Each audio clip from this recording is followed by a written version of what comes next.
Hindu Muslim ಇನ್ಯಾವುದೋ Hindu Christian, ಕನ್ನಡದವರು ತಮಿಳವರು, ಕನ್ನಡದವರು ತೆಲುಗವರು ಇದೆಲ್ಲ ಯಾವಾಗೋ ಒಂದೊಂದು ವಿಷಯಕ್ಕೆ ಮೇಲೆ ಬರ್ತದೆ. ಮತ್ತೆ ಅದಷ್ಟೇ ತಣ್ಣಗಾಗುತ್ತೆ. ಯಾಕಂದ್ರೆ ನಾವೆಲ್ಲ ಭಾರತೀಯರಿದ್ದೀವಿ. ಎಲ್ಲವನ್ನು ಸಹಿಸ್ಕೋಣ ಅಂತ ಶಕ್ತಿ, ಎಲ್ಲವನ್ನು ಜೀರ್ಣಿಸ್ಕೋಣ ಅಂತ ಶಕ್ತಿ ಇಡೀ ನಮ್ಮ ಭಾರತೀಯರಿಗಿದೆ. ಚಿಕ್ಕಬಳ್ಳಾಪುರ ಬಿಜೆಪಿ ಮುಖಂಡ ಹಾಗೂ ಭಗತ್ ಸಿಂಗ್ ಚಾರಿಟೇಬಲ್ ಟ್ರಸ್ಟ್ ಅಧ್ಯಕ್ಷ ಸಂದೀಪ್ ಬಿ ರೆಡ್ಡಿ ಅವರು ರಂಜಾನ್ ಹಬ್ಬದ ಅಂಗವಾಗಿ ಮಂಗಳವಾರ ನಗರದ ಮದೀನಾ ಶಾದಿ ಮಹಲ್ನಲ್ಲಿ ಸುಮಾರು 1,000 ಬಡ ಕುಟುಂಬಗಳಿಗೆ ಆಹಾರ ಪದಾರ್ಥಗಳ ಕಿಟ್ ಅನ್ನು ವಿತರಣೆ ಮಾಡಿ ಮಾನವೀಯತೆಯ ಸಂದೇಶ ನೀಡಿದರು. ಹಬ್ಬಗಳನ್ನು ಖುಷಿಯಾಗಿ ಆಚರಿಸೋದ್ರ ಜೊತೆಗೆ ಬಡವರ ಜೊತೆ ನಿಂತು ಅವರಿಗೆ ಸಹಾಯ ಮಾಡೋದು ನಮ್ಮ ಕರ್ತವ್ಯ. ನಾವೆಲ್ಲರೂ ಭೇದ ಭಾವ ಮರೆತು ಮಾನವೀಯತೆಯನ್ನು ಉಳಿಸಬೇಕು ಅಂತ ಹೇಳಿದ್ರು. ವೈವಿಧ್ಯದಲ್ಲಿನ ಐಕ್ಯತೆ ಭಾರತದ ವೈಶಿಷ್ಟ್ಯ. ಜಾತಿ ಧರ್ಮ ಭೇದ ಇಲ್ಲದೆ ಪರಸ್ಪರ ಪ್ರೀತಿ ಹಾಗೂ ಸಹಕಾರದಿಂದ ಬದುಕ್ತಿದ್ದೇವೆ. ಸಣ್ಣ ಪುಟ್ಟ ಭಿನ್ನಾಭಿಪ್ರಾಯಗಳು ಬಂದರೂ ಅವನ್ನ ಮರೆತು ಮತ್ತೆ ಒಂದಾಗಿ ಸಾಗೋದು ನಮ್ಮ ಭಾರತೀಯರ ಗುಣ.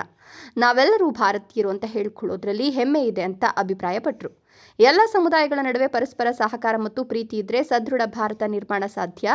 ನಾನು ಯಾವುದೇ ತಾರತಮ್ಯ ನೀತಿಯನ್ನು ಅನುಸರಿಸೋದಿಲ್ಲ. ಎಲ್ಲ ಧರ್ಮದವರಿಗೂ ಅಗತ್ಯವಿರುವ ಸಹಾಯವನ್ನು ಮಾಡ್ತೇನೆ. ನಾವೆಲ್ಲರೂ ಒಂದೇ ಎಂಬ ಸಂದೇಶ ಸಾರೋದು ನನ್ನ ಮೊದಲ ಆದ್ಯತೆ ಅಂತ ಹೇಳಿದ್ರು.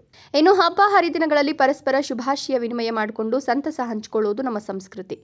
ನಗರದಲ್ಲಿ ಶ್ರೀರಾಮನವಮಿ ಸಂದರ್ಭದಲ್ಲಿ ನಡೆದ ಬೈಕ್ ರ್ಯಾಲಿಗೆ ಮುಸ್ಲಿಂ ಬಂಧುಗಳು ಹೂವು ಸುರಿದು ಸ್ವಾಗತಿಸಿ ನೀರು ನೀಡಿ ಪ್ರೀತಿ ಹಂಚಿಕೊಂಡಿದ್ರು. ಇದು ನಮ್ಮ ದೇಶದ ವೈಶಿಷ್ಟ್ಯ. ವಿವಿಧ ಜಾತಿ ಧರ್ಮ ಭಾಷೆಗಳ ನಡುವೆ ದೇಶ ಮೊದಲು ಎನ್ನುವ ಭಾವನೆ ಎಲ್ಲರಲ್ಲೂ ಇದೆ. ಸಾಮರಸ್ಯ ಕಾಪಾಡೋಣ, ಚಿಕ್ಕಬಳ್ಳಾಪುರವನ್ನ ಶಾಂತಿಯ ತೋಟವಾಗಿಸೋಣ ಅಂತ ಕರೆ ನೀಡಿದ್ರು. ಹಿಂದೂ ಮುಸ್ಲಿಂ ಇನ್ಯಾವುದೋ ಹಿಂದೂ ಕ್ರಿಶ್ಚಿಯನ್, ಕನ್ನಡದವರು ತಮಿಳವರು, ಕನ್ನಡದವರು ತೆಲುಗವರು ಇದೆಲ್ಲ ಯಾವಾಗೋ ಒಂದೊಂದು ವಿಷಯಕ್ಕೆ ಮೇಲೆ ಬರ್ತದೆ. ಮತ್ತೆ ಅದಷ್ಟೇ ತಣ್ಣಗಾಗುತ್ತೆ. ಯಾಕಂದ್ರೆ ನಾವೆಲ್ಲ ಭಾರತೀಯರಿದ್ದೀವಿ. ಎಲ್ಲವನ್ನು ಸಹಿಸ್ಕೋಣ ಅಂತ ಶಕ್ತಿ, ಎಲ್ಲವನ್ನು ಜೀರ್ಣಿಸ್ಕೋಣ ಅಂತ ಶಕ್ತಿ ಇಡೀ ನಮ್ಮ ಭಾರತೀಯರಿಗಿದೆ. ಯಾರೋ ಒಂದಷ್ಟು ಜನ ಅವ್ರಿಗೆ ಬೇಕಾದ ಹಾಗೆ ಸಣ್ಣ ಸಣ್ಣ ಗಲಭೆಗಳನ್ನ ದೊಡ್ಡದಾಗಿ ಸೃಷ್ಟಿ ಮಾಡ್ಕೊಳೋ ಅಂತದನ್ನು ನಾವು ಎಲ್ಲಾ ಕಡೆ ನೋಡಿದೀವಿ. ಅದನ್ನೆಲ್ಲ ಏನು ನನ್ನ ಈ ಸಮುದಾಯಗಳು ಅವತ್ತಿಂದನೂ ಅರ್ತ್ಕೊಂಡು ಬಂದಿದೆ. ಎಲ್ಲ ಸಮುದಾಯಗಳನ್ನ ನಾವು ಜೊತೆಗೆ ತಗೊಂಡೋದ್ರೆ ಮಾತ್ರ ಈ ನನ್ನ ಭಾರತ ಸದೃಢವಾಗಿ ಸುಂದರವಾಗಿರುತ್ತೆ ಅಂತ ನಂಬಿರೋ ಅಂತಹ ಭಾರತೀಯ ನಾನು. ಅದಕ್ಕೋಸ್ಕರ ಇವತ್ತು ಎಲ್ಲ ಸಮುದಾಯವ್ರನ್ನ ಯಾವಾಗ ನನಗೆ ಅವಕಾಶ ಸಿಗುತ್ತೆ ಆವಾಗ ಎಲ್ಲ ಸಮುದಾಯವ್ರನ್ನ ಒಟ್ಟುಗೂಡಿಸ್ಕೊಂಡು ಹೋಗೋ ಪ್ರಯತ್ನವನ್ನ ನಾನು ಯಾವಾಗ್ಲೂ ಮಾಡ್ತಾ ಇದೀನಿ. ಅದರ ಒಂದು ಪ್ರಯತ್ನದ ಭಾಗನೇ ಇದು ಸರ್. ಅಷ್ಟೇ ಮಾಡೋದು ತಪ್ಪಿಲ್ಲ. ಏನಂತಂದ್ರೆ ಎಲ್ಲ ಸಮುದಾಯಗಳನ್ನು ನಾವು ಸೇರ್ಸ್ಕೊಂಡು ಹೋಗ್ಬೇಕಾಗ್ತದೆ. ಈಗ ಹಿಂದೂ ಅಂತ ಬಂದಾಗ ಯುಗಾದಿ ಬಂದಿದೆ ನಿಜ. ಯುಗಾದಿ ಮತ್ತು ರಂಜಾನ್ ಒಂದೇ ಸಲ ಬಂದಿದೆ. ಹಿಂದೂಗಳಿಗೂ ಕೊಡ್ಬೇಕು ಅನ್ನೋಂತ ಆಸೆ ಇದೆ ನಂಗೆ. ದೇವರು ಇನ್ನೊಂದಷ್ಟು ಶಕ್ತಿ ಕೊಟ್ಟಾಗ, ಯಾಕಂದ್ರೆ ಜನಸಂಖ್ಯೆ ಜಾಸ್ತಿ ಇದೆ. ಆದ್ರೆ ನಾನು ಹಿಂದೂಗಳನ್ನೆಲ್ಲೂ ಬಿಟ್ಕೊಟ್ಟಿಲ್ಲ. ಮುಸ್ಲಿಮ್ಸ್ ಮಾತ್ರ ಓಲೈಕೆ ಮಾಡುವಂತ ಕೆಲಸನೂ ನಾನು ಮಾಡಿಲ್ಲ. ಎಲ್ರೂ ನಾವೆಲ್ಲ ಒಂದು ಟೀಮ್, ಒಂದು ಏನು ಸಾಮರಸ್ಯವಾಗಿ ಬದುಕಬೇಕು. ಈಗ ಗಣೇಶ ಹಬ್ಬ ಆಗುತ್ತೆ. ಗಣೇಶ ಹಬ್ಬ ಆದಾಗ ನಿಮ್ಗೆಲ್ಲರಿಗೂ ಚಿಕ್ಕಬಳ್ಳಾಪುರ ಗೊತ್ತಿದೆ, ಜಾತ್ರೆ ಮಾಡ್ದಂಗ್ ಮಾಡ್ತೀವಿ. ಜನ ನಮ್ಮ ಯುವಕರು, ಹಿಂದೂ ಯುವಕರು ತಾನೇ ಬರ್ತಾರೆ. ಅವ್ರಿಗೆ ಬರ್ತಾರೆ ಮುಸ್ಲಿಂ ಯುವಕರು. ಅವ್ರು ಬರೀ ಹಿಂದೂ ಯುವಕರು ಬಂದು ನಮ್ಮ ಹತ್ರ ತಗೊಂಡ್ ಹೋಗ್ತಾರೆ.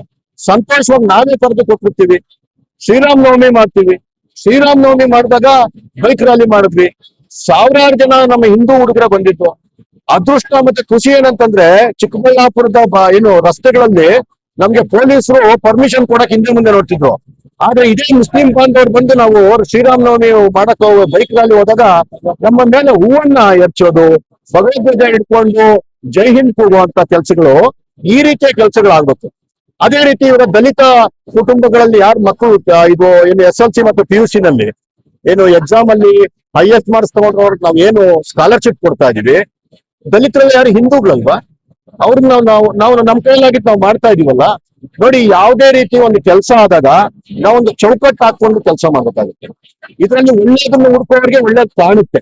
ಇದರಲ್ಲಿ ಕೆಡುಕು ಮಾತ್ರ ಹುಡ್ಕೋವ್ರಿಗೆ ಕೆಡುಕು ಮಾತ್ರ ಕಾಣುತ್ತೆ. ದಯವಿಟ್ಟು ಒಳ್ಳೇದನ್ನ ನೋಡಿ. ಎಲ್ಲ ಸಮುದಾಯದವರು ಸಹ ನಮ್ಮ ಭಾರತೀಯರು ಯಾರ್ಯಾರ ಕೈಯಲ್ಲಿ ಏನೇನು ಯೋಗ್ಯತೆ ಇದೆಯೋ ಅದು ಎಲ್ಲ ಸಮುದಾಯಗಳಿಗೂ ಹಂಚ್ಕೊಂಡೋದ್ರೆ ಮಾತ್ರ ಈ ನನ್ನ ಭಾರತ ಉಳಿಯುತ್ತೆ. ಈ ನನ್ನ ಭಾರತ ಇದ್ದ ರೀತಿ ಇನ್ ಯಾವುದೇ ದೇಶ ಇಲ್ಲ. ಯಾವುದೇ ದೇಶದಲ್ಲೂ ಈ ರೀತಿಯ ವಿವಿಧತೆ ಇಲ್ಲ. ಭಾಷೆಯಿಂದ ಹಿಡಿದು, ನಮ್ಮ ಊಟದಿಂದ ಹಿಡಿದು, ನಮ್ಮ ಧರ್ಮಗಳಿಂದ ಹಿಡಿದು ಎಲ್ಲ ವಿವಿಧತೆಯಿಂದ ಕೂಡಿರುವಂತಹ ಒಂದೇ ಒಂದು ತಾಯಿ ಯಾರಂದ್ರೆ ನನ್ನ ಭಾರತ ಮಾತೆ. ಆ ಭಾರತ ಮಾತೆ ಮುಂದಕ್ಕೆ ಹೋಗ್ಬೇಕು. ಆ ತಾಯಿಯ ಆಸ್ಮಿತೆ ಉಳಿಬೇಕು ಅಂತಂದ್ರೆ ಎಲ್ಲ ಸಮುದಾಯಗಳು ನಾವು ಜೊತೆಗಿರ್ಬೇಕು. ಎಲ್ಲ ಸಮುದಾಯಗಳು ನಾವು ಒಗ್ಗಟ್ಟಾಗಿರ್ಬೇಕು. ಆಗ ಮಾತ್ರ ನನ್ನ ಭಾರತ ಶಕ್ತಿಯುತವಾಗಿ ಬರುತ್ತೆ. ಇಡೀ ಪ್ರಪಂಚಕ್ಕೆ ವಿಶ್ವಗುರು ಆಗುತ್ತೆ ಅಂತ ಈ ಮುಖಾಂತರ ಹೇಳಕ್ ಇಷ್ಟಪಡ್ತೀನಿ. ಈ ಸಂದರ್ಭದಲ್ಲಿ ಮುಸ್ಲಿಂ ಸಮುದಾಯದ ಮುಖಂಡ ಇಸ್ಮಾಯಿಲ್ ಮಾತನಾಡಿ, ಬಹಳಷ್ಟು ಬಡವರು ತಮ್ಮ ಅಗತ್ಯವಿದ್ರೂ ಕೈ ಚಾಚೋದಿಲ್ಲ. ಅವರ ಸಂಕಷ್ಟವನ್ನು ಅರಿತು ರಂಜಾನ್ ಹಬ್ಬದ ಪ್ರಯುಕ್ತ ನಗರದ ಸುಮಾರು 1000 ಕುಟುಂಬಗಳಿಗೆ ದಿನಸಿ ಕಿಟ್ ವಿತರಿಸಿರುವುದು ಅವರ ಮಾನವೀಯ ಗುಣವನ್ನು ತೋರಿಸುತ್ತದೆ. ಆರ್ಥಿಕವಾಗಿ ಹಿಂದುಳಿದ ಕುಟುಂಬಗಳಿಗೆ ಇದು ಬಹಳ ಸಹಾಯವಾಗಲಿದೆ. ಅವರು ಸಂತೋಷದಿಂದ ಹಬ್ಬ ಆಚರಿಸಲು ಸಾಧ್ಯವಾಗ್ತದೆ ಅಂತ ಹೇಳಿದರು. ಯಾರೋ ಕರೆದಿದ್ರು, ನಮ್ಗೆ ಸಂದೀಪ್ ಅಣ್ಣ ಕರೀತಾ ಇದ್ದಾರೆ, ಇತ್ಯಾರ ಕೂಟ ಮಾಡೋಣ ಅಂತ ಕರೆದಿದ್ರು. ನಾವು ಹೋಗಿ ಸಂದೀಪ್ ಅಣ್ಣ ಅವರಿಗೆ ಕೂತ್ಕೊಂಡು ಮಾತಾಡಿದ್ವಿ. ಅವ್ರು ಹೇಳಿದ್ರು, ನೀವು ಎಷ್ಟು ಜನಕ್ಕೆ ಬೇಕಾದ್ರೂ ಊಟಗಳು ಹಾಕ್ಸಿ ಇತ್ಯಾರ ಕೂಟ ಮಾಡ್ತೀವಿ. ಹೋದ ವರ್ಷ ನಾನು ಮಾಡ್ಕೊಂಡು ಬರ್ತಾ ಇದ್ದೀನಿ 6 ವರ್ಷಗಳಿಂದ. ಇನ್ನೂ ನೀವು ಮಾಡಿ, ಹೋದ ವರ್ಷ ಮಾಡಿದ್ವಿ ಅಂತ ಹೇಳಿದ್ರು. ಆಮೇಲೆ ನಾವು ನಮ್ಮ ಫ್ರೆಂಡ್ಸ್, ನಮ್ಮ ಜೊತೆಯಲ್ಲಿರೋರು ಎಲ್ಲಾರು ಸೇರ್ಕೊಂಡು ನಾವೆಲ್ಲ ಮಾತಾಡ್ಕೊಂಡು ಒಂದು ಸಂದೀಪ್ ಅಣ್ಣ ಅವ್ರಿಗೆ ಒಂದು ಸಂದೇಶ ಕೊಡ್ತೀವಿ. ಅಣ್ಣ, ಇದು ಇತ್ಯಾರ ಊಟ ನೀವು ಮಾಡ್ತೀರಾ, ನಾವು ರೋಜ್ದಾರರಿಗೆ ಅಂತ ಊಟ ಮಾಡಿಸ್ತೀರಾ, ಅದ್ರಲ್ಲಿ 80-90% ಬೇರೆ ಜನ ತಿಂದ್ಬಿಟ್ಟು ಹೋಗ್ತಾರೆ.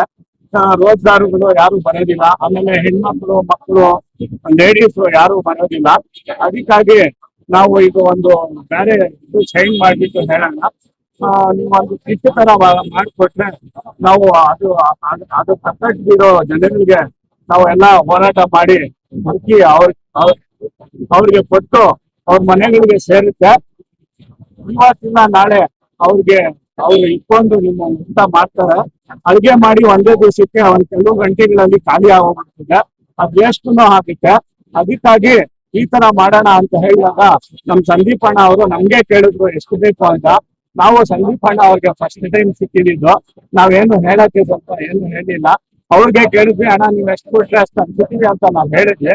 ಆಮೇಲೆ ಅವ್ರು ನಮ್ಗೆ ಊಟ ಕೇಳಿದ್ರು. ಆಮೇಲೆ ನಮ್ಮ ಸ್ನೇಹಿತರು, ನಮ್ಮ ಟೀಮ್ ಎಲ್ಲ ಸೇರ್ಕೊಂಡು 1000 ಕಿಟ್ ಕೊಡಿ ಅಣ್ಣ ಅಂತ ಹೇಳಿದ್ರು. ಆಮೇಲೆ ನಮ್ ಸಂದೀಪ್ ಅಣ್ಣ ಅವರು 1000 ಕಿಟ್ ಕೊಡ್ತೀನಿ, ಇನ್ನ ಬೇಕಂತ ಹೇಳಿ ಅಂತ ಹೇಳಿದ್ರು. ಈ ಸದ್ಯಕ್ಕೆ 1000 ಕಿಟ್ ನಾವು ತಲುಪಿಸ್ತಾ ಇದೀವಿ. ಈ ಪ್ರೋಗ್ರಾಮ್ ಇಂದ ನಾವ್ ಮಾಡಿದೀವಿ, ನಾವು ಇನ್ನ ತುಂಬಾ ಜನ ಮಾಡಿರ್ಬೋದು. ಆದ್ರೆ ನಮ್ಗೆ ತುಂಬಾ ನಮ್ ಸಂದೀಪ್ ಅಣ್ಣ ಜೊತೆ ಸೇರ್ಕೊಂಡು ಮಾಡಿದ್ದು ತುಂಬಾ ಖುಷಿ ಆಯ್ತು. ಸರ್, ಈ ಸತಿ ರಂಜಾನ್ ಹಬ್ಬ ಪ್ರತಿ ವರ್ಷನೂ ನಮ್ಗೆ ಮಾಡ್ತೀವಿ. ಈ ಸತಿ ಇನ್ನ ಸ್ವಲ್ಪ ಜಾಸ್ತಿ ಖುಷಿ ಆಗಿದೆ. ನಮ್ ಸಂದೀಪ್ ಅಣ್ಣ ಅವರೆಲ್ಲ ನಮ್ ಜೊತೆ ಸೇರಿ ಎಲ್ಲ ಒಗ್ಗಟ್ಟಾಗಿ ಹೋಗೋಣ, ಮುಂದುವರಿಯೋಣ ಅಂತ ಹೇಳಿದ್ದಾರೆ. ಇದೇ ತರ ನಮ್ಮ ಕ್ಷೇತ್ರದಲ್ಲಿ ಎಲ್ಲರೂ ಸೇರಿ ಒಗ್ಗಟ್ಟಾಗಿ ಮುಸ್ಲಿಂ ಸಮುದಾಯದ ಪರವಾಗಿ ಸಂದೀಪ್ ರೆಡ್ಡಿ ಅವರಿಗೆ ಹೃತ್ಪೂರ್ವಕ ಧನ್ಯವಾದಗಳನ್ನು ಸಲ್ಲಿಸಿದರು. ಈ ಸಂದರ್ಭದಲ್ಲಿ ಸಮುದಾಯದ ಮುಖಂಡರಾದ ಅಮ್ಜದ್, ನಯಾಜ್, ಹಿದಾಯತ್, ಮೌಲಾ, ಸಾದಿಕ್, ಅಸ್ಲಂ, ಇಮ್ತಿಯಾಜ್, ಮುಬಾರಕ್ ಇತರರು ಹಾಜರಿದ್ದರು.